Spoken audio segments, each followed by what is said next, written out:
Halo semuanya, selamat datang di Ngobrolin Zaman, podcast yang ngobrolin isu sosial khas Gen Z bareng kita bertiga. Gue Nadia Tika Rahmanisyani dengan akhiran NIM 196.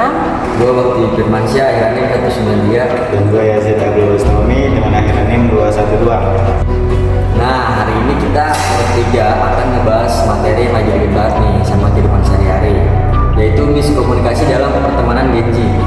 Kayaknya kita semua pasti pernah ngalamin kan ya, kayak miskomunikasi gitu dalam pertemanan. Nah bener banget, apalagi zaman sekarang itu miskomunikasinya itu lebih banyak lewat teks. Kayak misalnya kita ngetik oke aja bisa ditafsirnya beda-beda. Ada yang nganggapnya cuek, ada yang nganggapnya marah, bahkan sampai benci. Padahal kita tuh cuman balas singkat karena kita sibuk gitu. Iya, apalagi kalau udah masuk dunia story sindiran, udah mulai kayak nggak enak tuh.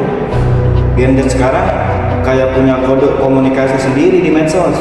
Nah, bener banget. Jadi bukan karena niat buruk gitu, tapi karena kurangnya komunikasi secara langsung. Jadi kita tuh gampang sekali untuk terpengaruh oleh miskomunikasi itu.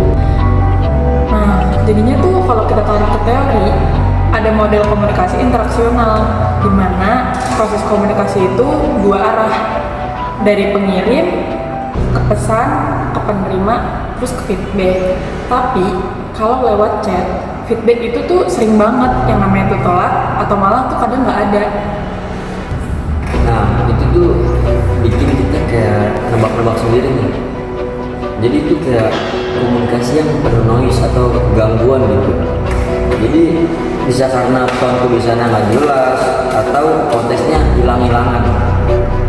Betul. Nah, kalau menurut teori komunikasi antar pribadi, seharusnya komunikasi itu ada sebuah empati, keterbukaan, dan saling klarifikasi. Tapi karena kita sering mager konfrontasi, akhirnya jadi ngambek diem-diem, padahal cuma masalah kecil. Nah, jadi intinya itu miskomunikasi itu bisa dicegah kalau kita tuh lebih terbuka dan gak gengsi buat nanya langsung kayak lu kenapa, atau kayak gue salah ngomong ya tadi. Setuju, jangan sampai bergantung sama interpretasi teks. Kalau bisa ngobrol langsung itu lebih baik. Jangan sampai persahabatan rusak cuma karena salah paham yang gak diklarifikasi. Dan satu lagi, penting banget buat belajar listening with empathy, yaitu dengerin bukan cuma buat ngejawab, tapi kita pahamin dan dimengerti. Jadi dari obrolan kita hari ini kita bisa tarik kesimpulan, miskomunikasi itu sering banget terjadi, tapi bisa kita hindari kalau kita mau belajar komunikasi yang lebih sehat.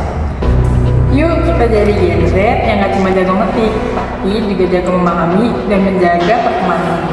Terima kasih udah dengerin Ngobrolin Zaman. Jangan lupa share kalau podcast ini relate sama kamu dan teman-teman kamu.